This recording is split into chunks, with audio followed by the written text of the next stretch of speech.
አንድ ህፃን 8 ወር ሲሆነው ብዙ ለውጦች የሚያሳይበት ወርቃማ ጊዜ ነው። እናም በዚህ ወር ቀስ በቀስ ወደ ጠንካራ ምግቦች የሚሻገርበት፣ የተለያዩ ጣዕሞችን የሚለምድበት፣ ከጡት ወይም ከፎርሙላ ወተት በተጨማሪ እስካሁን ከሚወስዳቸው ምግቦችም በእጅጉኑ እያሻሻልን የተለያዩ ምግቦችን በደንብ የምንሰጥበት የሂደት ደረጃ ላይ እየደረሰ ነው ማለት ነው።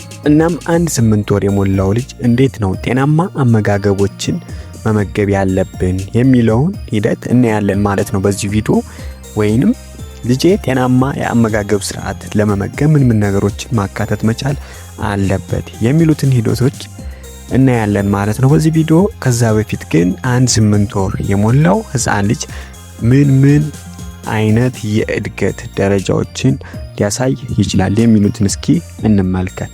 እንግዲህ ህፃናት 8 ወር ሲሞላቸው ሊታይባቸው የሚችሉ የተለያዩ የእድገት ደረጃዎች አሉ። ከነኛውም ውስጥ ስናይ በአብዛኛው የሚታየው እንግዲህ በአብዛኛው ያለ ድጋፍ መቀመጥ የሚችሉበት ሂደት ነው ማለት ነው። ከዛም በደረታቸው ተኝተው ከነበረ በእጃቸው ብድግ ሊሉ ወይንም ለመዳህ አይነት ሊሞክሩ ይችላሉ። በጣም ከፈጠኑ መዳህም የሚጀምሩ ልጆች በአብዛኛው የሚታዩበት ሂደት ይኖራል ማለት ነው። ሌላው እጃቸውን አቀላጥፈው ይጠቀማሉ። መያዝ፣ መልቀቅ፣ መንጠቅ፣ መጎተት ይችላሉ ማለት ነው።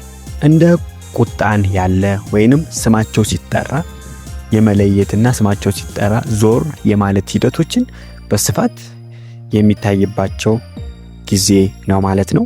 ብዙ ጊዜ መጫወትን ይወዳሉ። እናም ወላጆች ወይንም አሳዳጊዎች እንዲያጫውቷቸው በእጅጉኑ ይፈልጋሉ። በቀን ቢያንስ ከ3 እስከ 4 ጊዜ ሊተኙ ይችላሉ። እንዲሁም በጥቅሉ ከ12 ሰዓት በላይ በእንቅልፍ ሊያሳልፉ የሚችሉበት ሂደት በእጅጉኑ ሰፊ ነው ማለት ነው። በአጠቃላይ አንድ የ8 ወር ህፃን ሊያሳያቸው የሚችሉ የእድገት ሁኔታዎችን በትንሹ እነኝን ካነሳን፣ እናም በዚህ ወር እንዴት አድርገን ነው የተመጣጠነ የአመጋገብ ስርዓትን መከተል ያለብን የሚለውን ለማየት ስንሞክር እንግዲህ በአብዛኛው እንደ ኃይል ሰጪ፣ ገንቢ ወይም ፕሮቲን፣ በሽታ ተከላካይና ጤናማ ግብዓቶችን ያካተተ የምግብ ዝርዝር መጠቀም መቻል አለብን ማለት ነው። እነሱንም ስንመለከት እንግዲህ ኃይል ሰጪን ስናይ ኃይል ሰጪ አንደኛ ለእንቅስቃሴ ወይንም ለሚያደርጉት ወይንም ለሚያወጡት ኢነርጂ መልሶ እንዲተካ ያደርጋል። ሁለተኛ ሙቀትን ይሰጣቸዋል ማለት የሰውነታቸው ሙቀት የተመጣጠነ የሰውነት ሙቀት እንዲኖራቸው ያደርጋል ማለት ነው። ይህንንም ከሩዝ፣ ከድንች፣ ከኦትስ እንዲሁም የስንዴ ግብዓቶችን በመጠቀም መተካት እንችላለን ማለት ነው። እንግዲህ ሌላው ገንቢን ወይንም ፕሮቲንን ነው የምናገኘው ማለት ነው። ገንቢ ወይም ፕሮቲን ለጡንቻ መዳበር፣ ለአካላቸው እድገት እጅግ በጣም ጠቃሚ ነው ማለት ነው። የፋፋ ጠንካራ ሰውነት እንዲኖራቸው ያግዛል ማለት ነው።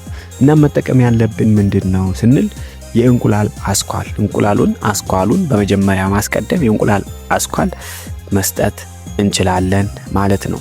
ወይንም እንደ ምስር፣ የዶሮ ስጋ፣ የበሬም ስጋ መጠቀም እንችላለን። ነገር ግን በደንብ ልሙና ተፈጭቶ መሆን መቻል አለበት። ከዛ በተጨማሪ ከአተር የተዘጋጁ ግብዓቶችንም መጠቀም እንችላለን ማለት ነው። ሶስተኛ ላይ በሽታ ተከላካይ ነው። በሽታ ተከላካይ ማለት እንግዲህ የመከላከል አቅማቸውን ከፍ ያደርግላቸዋል ማለት ነው።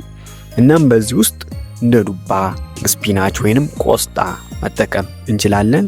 እንደ ፓፓያና ብርቱካን ያሉ ነገሮችንም በመጠቀም የበሽታ የመከላከል አቅማቸውን ከፍ እንዲል ማድረግ አለብን። ሌላው ጤናማ ቅባቶችን መጠቀም ነው። ጤናማ ቅባቶችን ስንል ለእነኚህ በተለይ ጤናማ ቅባቶች ለአካል መዳበርም በእጅጉኑ ጠቃሚ ናቸው። እንዲሁም የአንጎል እድገትን የልጆችን የአእምሮ እድገት የማሳደግ ግዴታቸው በጣም ከፍተኛ ነው። ከዚህ ውስጥ የምናገኘው አንደኛው እንግዲህ አቮካዶ ነው። አቮካዶ ምንም ወደር የሌለው ለልጆች መለየት የሌለበት ሁሌም መጠቀም ያለባቸው እጅግ ጤናማ የሆነ ስብ ነው። እናም አቮካዶ ነው። ከዛም ቀጠል ጥቂት ቅቤ መጠቀም እንችላለን። ለጋ ቅቤ ተነጠረ በደንብ በጣም በጥቂቱ መጠቀም እንችላለን። ከዛም ውጪ የወይራ ዘይት እጅጉኑ ጠቃሚ ነው ማለት ነው። ነገር ግን አቮካዶን አዘውትራችሁ መጠቀም እጅግ ለህፃናት ጥሩ ጠቃሚ ነው ማለት ነው። እንደዚህ ያደረግን በመስጠት የህፃናቱን ተስተካከለ አቋም ለመጠበቅ በእጅጉኑ ያግዘናል ማለት ነው። ከዚህም በተጨማሪ እዚህ ጋር ግን መገንዘብ ያለባችሁ እንደ አጃ ያሉ አዝዕርቶችን በእጅጉኑ መጠቀም የህፃናትን ክብደት ለመጨመርም ሆነ ጤናማ እድገት እንዲኖራቸው የማገዙ ሂደት በጣም ከፍተኛ ነው።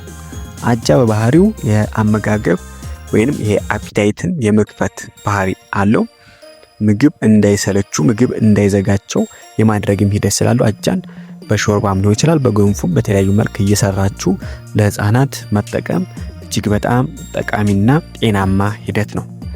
ከዛ በተጨማሪ ግን መጠቀም የሌለባችሁ እንደ ጨውና ስኳር ያሉ ነገሮችን ባትጠቀሙ። 1 ዓመት እስከሚሞላቸው ድረስ እንደ ጨውና ስኳር ያሉ ነገሮችን ግብአት ባትጠቀሙ በእጅጉኑ ጥሩ ነው። የህፃናት የኩላሊትና የጉበት ስርዓት ላይ ከፍተኛ የሆነ ጫና ያሳድርባቸዋል። ስለዚህ ጨውና ስኳርን ማስወገድ መቻል አለባችሁ ማለት ነው።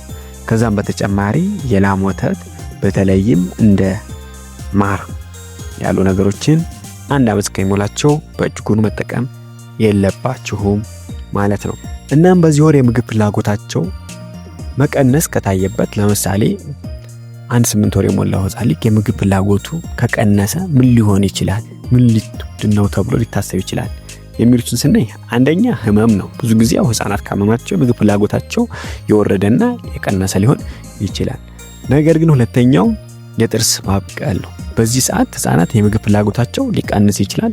እንዲሁም ተወሰነ ተቅማጥ ሊኖራቸው የሚችልበት ሂደት አለ።